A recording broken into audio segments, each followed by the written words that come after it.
తెలంగాణ రాజకీయాలు ఆసక్తికరంగా మారుతున్నాయి.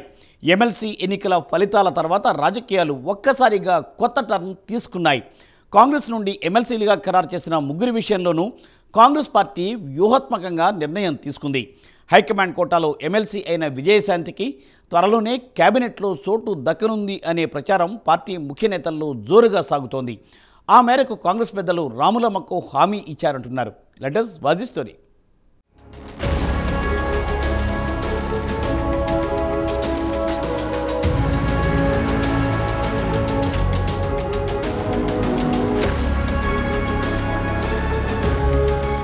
కాంగ్రెస్ ఎమ్మెల్సీల ఎంపికలో ఢిల్లీ మార్క్ కనిపించింది. సామాజిక సమీకరణాలకు ప్రాధాన్యత ఇచ్చారు. ఎవరూ ఊహించని విధంగా విజయశాంతి చివరి నిమిషంలో ఎమ్మెల్సీ పదవి దక్కించుకున్నారు. బీజేపీ బీఆర్ఎస్లో పనిచేసిన విజయశాంతి 2023 ఎన్నికల వేళ కాంగ్రెస్లో చేరారు. టీఆర్ఎస్ ఎంపీగా ఉద్యమ సమయంలో పనిచేశారు. ఆ తర్వాత కేసీఆర్తో విభేదించి బీజేపీలో చేరి తర్వాత కాంగ్రెస్లోకి వచ్చారు. కాంగ్రెస్లో చేరే సమయంలోనే విజయశాంతికి కీలక పదవి ఇస్తామని, పార్టీలో ప్రాధాన్యత ఉంటుందని నాటి పార్టీ రాష్ట్ర వ్యవహారాల ఇన్ఛార్జి ఠాక్రే హామీ ఇచ్చారన్న ప్రచారం ఉంది. కాంగ్రెస్ అధికారంలోకి వచ్చిన తరువాత విజయశాంతి మౌనం దాల్చారు. 2024 ఎన్నికల్లో ఆమె ఎంపీగా పోటీ చేయాలని భావించినా అవకాశం దక్కలేదు.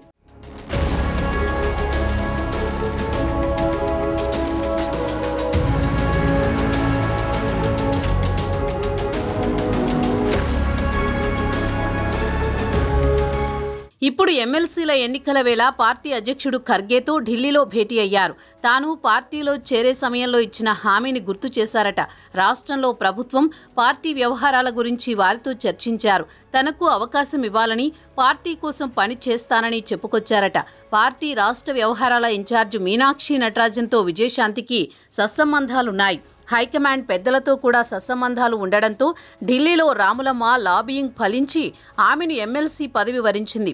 అద్దంకి దయాకర్, శంకర్ నాయక్తో పాటు విజయశాంతికి ఆ పార్టీ అధిష్టానం టికెట్లు ఖరారు చేస్తూ అధిష్టానం నిర్ణయం తీసుకుంది. ఉద్యమ వారసురాలిగా తనకు అవకాశం దక్కిందని విజయశాంతి పేర్కొన్నారు.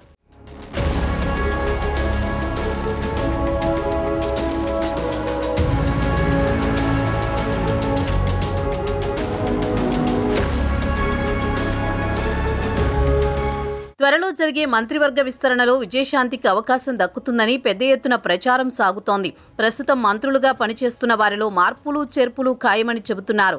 కొత్తగా 6గురికి రేవంత్ మంత్రివర్గంలో అవకాశం ఉంది.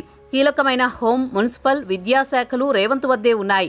కొందరు మంత్రులు అదనపు శాఖల నిర్వహణ భారంగా భావిస్తున్నారు. పలువురు ఆశావహులు ఢిల్లీలో హైకమాండ్ను ప్రసన్నం చేసుకునేందుకు ప్రయత్నాలు చేస్తున్నారు. రాష్ట్రంలో కాంగ్రెస్ ప్రభుత్వం ఏర్పడి 15 నెలలు పూర్తయినా ఇంకా మంత్రివర్గ విస్తరణపై హైకమాండ్ ఎటూ తేల్చడం లేదు.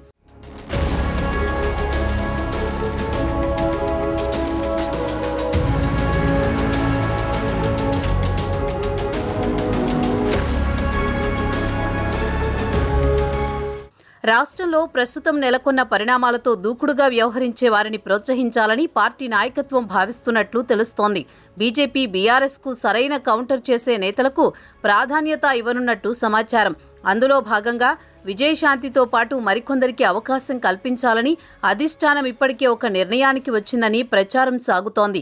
మరోవైపు స్థానిక సంస్థల ఎన్నికలపైన కసరత్తు జరుగుతోంది.